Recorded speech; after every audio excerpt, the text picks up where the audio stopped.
వీకెండ్కి 230 కోట్లు కొడతా అంటున్న స్పైడర్ మ్యాన్, ఇండియాలో 200 కోట్లు కొట్టేదాకా ఆగేదిలే అంటున్న క్రిస్టోఫర్ నోలన్ ఒడిసీ, వాళ్ళ ఫైనల్ బిగ్ డేస్ని చూడబోతున్న చెన్నై లవ్ స్టోరీ, అలాగే జననాయకన్ మూవీస్. సో వీటి గురించి డీటెయిల్గా మాట్లాడుకోవడానికంటే ముందు ఒకసారి మన ఛానల్కి విజిట్ చేయండి. అలాగే ఆ కంటెంట్ మీకు నచ్చితే మన ఛానల్కి సబ్స్క్రైబ్ చేయండి.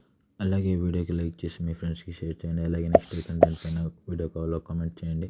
So hello guys, welcome back to our channel cinematic craze with Purshi. అన్నిటికంటే ముందుగా Spider Man Brand New Day movie గురించి మాట్లాడుకునేదైతే 73 కోట్ల దాకా గ్రాస్ని, అలాగే 62 కోట్ల దాకా నెట్ని పెట్టిన spider Man Brand New day 49 కోట్ల దాకా అయితే నెట్ని కలెక్ట్ చేసింది. అలాగే 59 కోట్ల దాకా అయితే గ్రాస్ని కలెక్ట్ చేసింది. సో దీంతో ఇండియా 2 డేస్ నెట్ వచ్చేసి 109 కోట్లకైతే చేరింది. అలాగే ఇండియా 2 డేస్ గ్రాస్ వచ్చేసి 130 కోట్ల దాకా అయితే చేరింది. వీకెండ్కి అయితే ఈ మూవీ 240 నుంచి 250 కోట్ల మధ్య అయితే కలెక్ట్ చేస్తుందని అయితే ట్రేడ్ చెప్తోంది. నెక్స్ట్ వచ్చేసి ది ఒడిసీ మూవీ అయితే నిన్న ఫ్రైడే కావడంతో మళ్ళీ గ్రోత్ చూపించి 4 కోట్ల దాకా అయితే గ్రాస్ని కలెక్ట్ చేసింది. దీంతో the Odyssey movie 14 days India full gross వచ్చేసి 163 కోట్ల దాకా అయితే చేరుకుంది.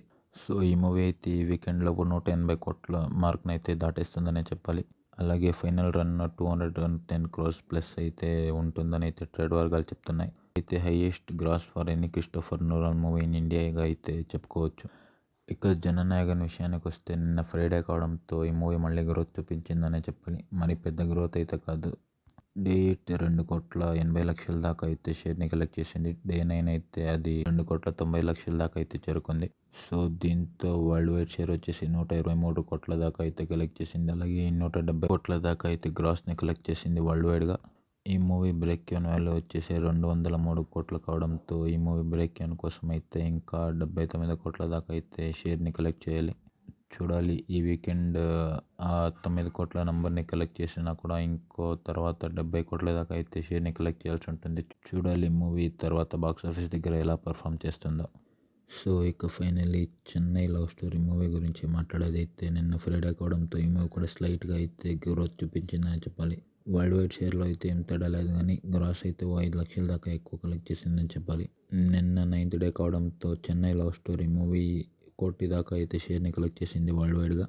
సో దీంతో Chennai love story movie world wide share వచ్చేసి 22 కోట్ల దాకా అయితే చేరుకుంది. అలాగే గ్రాస్ అయితే 40 కోట్ల దాకా అయితే కలెక్ట్ చేసింది. Chennai love story break even value అయితే 14 కోట్ల దాకా అయితే ఉంది. సో దీంతో ఈ మూవీ అయితే 8 కోట్ల దాకా అయితే ప్రాఫిట్స్ని ఎర్న్ చేసి డబల్ బ్లాక్ బస్టర్ దిశగా అయితే దూసుకుపోతుందనే చెప్పాలి.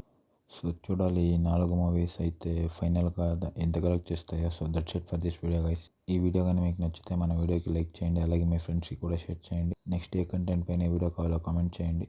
Next video Tata, take care, by and signing off cinematic craze. Thank you.